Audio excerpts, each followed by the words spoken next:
The theme is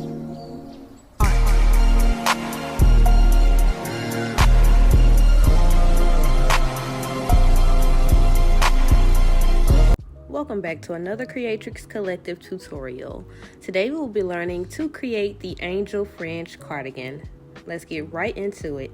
This project is made with an 8M hook. Everything else you need will be included in the details of this video.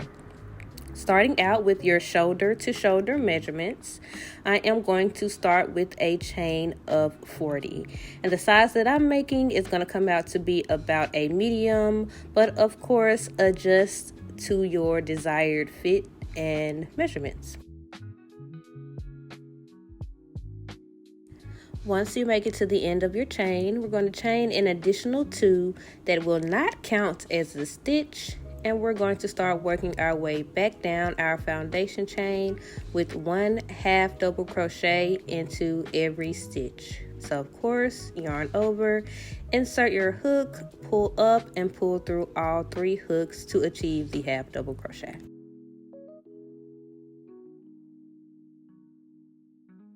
Easy peasy lemon squeezy. Once we're done with our foundation chain and our first row of 1/2 double crochet, we're going to chain 2, turn our work, and from here on we will be working with double crochet. Insert your hook, yarn over, and pull through 2 loops. Insert, pull through 1, and pull through 2. We're going to repeat 1 double crochet, into each stitch until we make it to the end of our row. And we're going to repeat this for a total of 5 times, which will equal about 7 rows.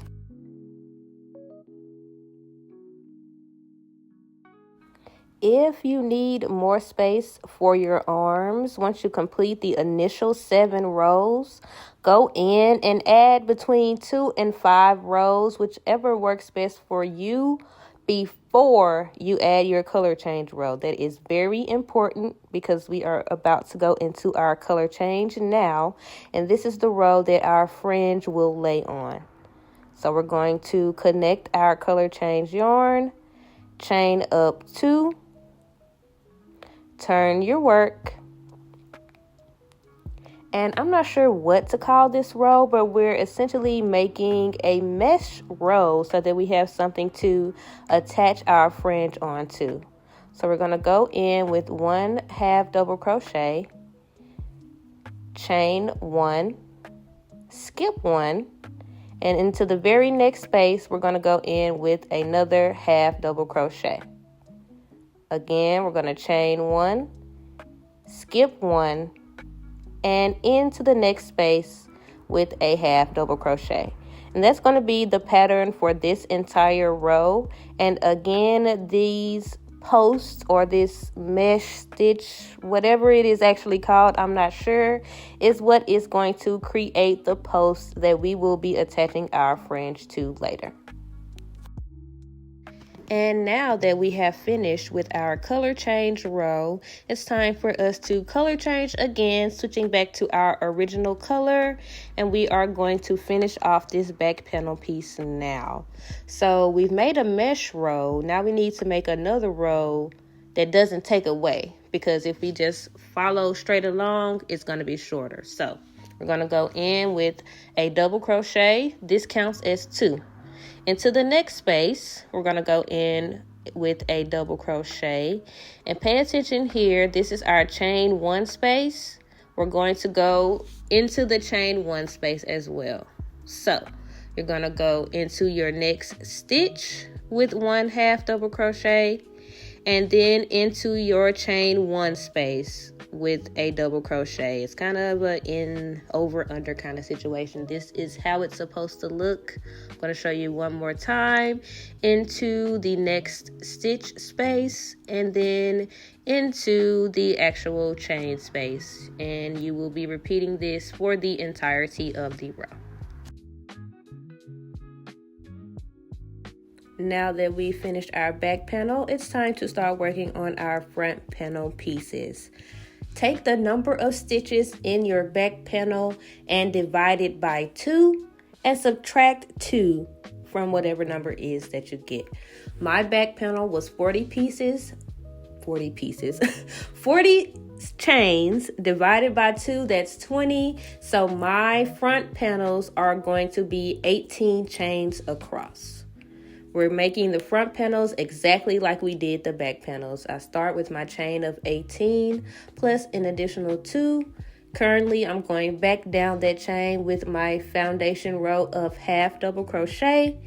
From there, of course, I'm going to chain 2, turn my work, and I am going to continue with double crochet, and I'm going to make sure that my front panel matches my back panel. My back panel was 7 rows long total before my color change row, so my front panel will also be a total of 7 rows before my color change row, and this is what that looks like now. So remember, if you added extra rows before your color change, do not forget to repeat that on your front panel so your front panels and your back panels match, because that is very important. From here on out, everything is the same way we did our color change and our fringe row on the back panel. We're going to do the same thing on the front panel. Go in with your color change row, 1 half double crochet. We're going to chain 1, skip a space, and into the next stitch we're going in with a half double crochet, and that's going to be the pattern across the entire row for the front panel, just like it was for the back panel. And this row will also be included in the sleeves. So essentially we're remaking the same piece 4 different times in 3 different sizes. And the same way that you color change after your color change row, we're going to switch back to our original color, chain 2, turn our work, and we're going to clean up that row. Of course, this stitch counts as 2, and then we're going to go into the next stitch with 1 double crochet, and also into the chain space with 1 double crochet. Again, you're going to repeat that for the entirety of this row, and meet me back here when you finished your second panel. Then we'll move on to our sleeves. Now it's time to work on our sleeves. This is where you're going to insert your shoulder to wrist measurements. I am going to start off with a chain of 45 plus 2. And just like we did our back panel, just like we did our front panels, once we make it to the end of our chain, we're going to chain an additional 2 into the 3rd chain from hook. We're going to go in with our first half double crochet and continue to work our way back down that starting chain with 1 half double crochet into every stitch. Once you've completed your chain and your foundation half double crochet row, from there, we're going to chain up 2 and turn our work. Again, it's the exact same thing we've done on the back and front panel. We're going to chain 2, turn our work, and insert 1 double crochet into every stitch. So essentially, we're just working our way back down, and we're going to repeat this for a total of 13 rows. And this is how it should look when you finish your 13 rows.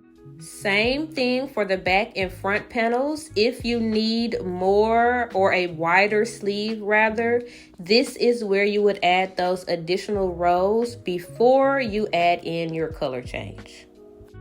Once your sleeve panel is the desired length, we are going to, of course, go in with our color change.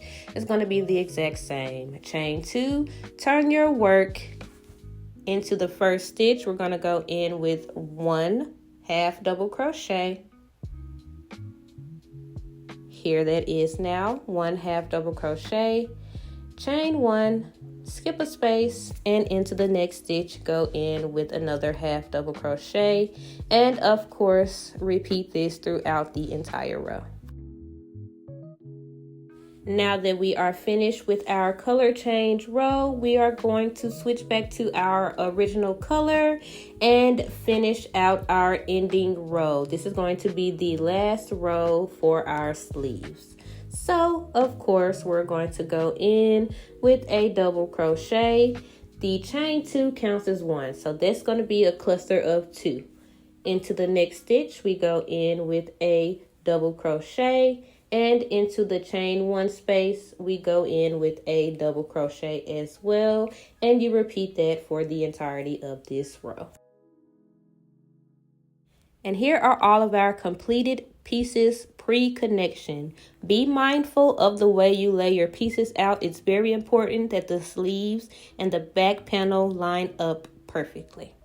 Now it's time to connect. Starting with our front and back panel pieces, we are going to lay them out with the bad sides up, and we're going to go ahead and sew these bad boys together.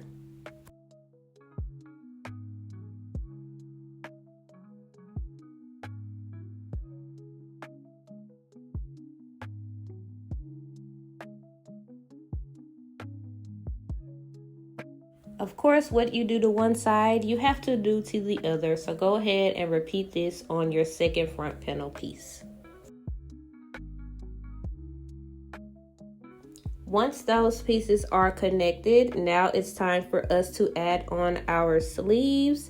And you're going to want to pull out your stitch markers for this, just to make sure that everything is aligned. So as you can see, I am taking my stitch marker and I am going to connect the very bottom of the sleeve to the very bottom of the back panel. Again, making sure that my fringe color change row does line up. And I'm going to take a second, well, I'm going to fold this in half first, just to double check that everything is aligned the way that it's supposed to be. Very important step here, you guys. But that's what I'm doing. I'm just making sure everything does actually line up. And with my second stitch marker, I am going to connect the top of the sleeve with the bottom of the front panel piece.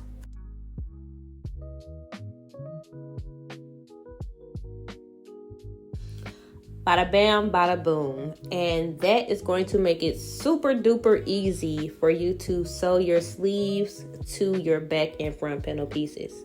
Repeat that on your second sleeve and we're pretty much done. Nice and neat. Everything lines up as it should, especially with the back panel and the sleeves. We have one straight row across, and when we fold it over, okay, boom, we have a little sweater going, you guys. We got a little sweater going. The hard part is over. Now we just have to add some length to the body. Oh, first and foremost, before we go in and add our length to the body, it's important for you to stitch mark your sleeves right before the connecting single crochet row where you combine the sleeves to the front panels. This is where you are going to stop when you are connecting your sleeves. Very important here, very important. Okay, you're going to want to turn your piece upside down facing you. At the bottom corner, we're going to attach our yarn and we're going to go in with double crochet and we're just going to work our way around the border. And I'm going to tell you what to do when you get to these stitch markers.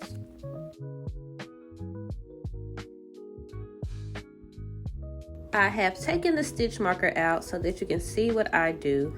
But once you make it around to the stitch marker, you're going to put one double crochet into the sleeve and then into the connecting row of single crochet. You're going to force a stitch basically and put a double crochet there, and then we're going to put a double crochet into the other side of the sleeve, and that is going to prevent us from having any unnecessary gaps under our arms. It's going to make it a smooth transition from the sleeve down to the body of the piece. As you can see here, no gaps. This is what it's going to look like as you start to build up the piece. This is only the first row, and as you can see, our sleeve And this is going to be, you know, our body as we continue to work our way down. But this is the first row, so it doesn't look like too much here. After you repeat for 10 more rows, a total of 12, this is what the piece will look like. Everything is aligned as it should be. Everything is connected.